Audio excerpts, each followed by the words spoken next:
తెల్లవారే వెలుగు రేఖలా పచ్చ పచ్చ పచ్చి మట్టి బొమ్మలా అల్లి బిల్లి వెన్న పాల నురగలా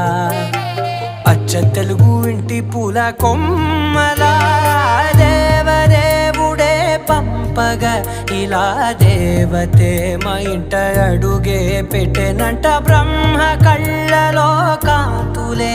మా అమ్మలా మా కోసం మళ్ళీ లాలి పాడేనంట.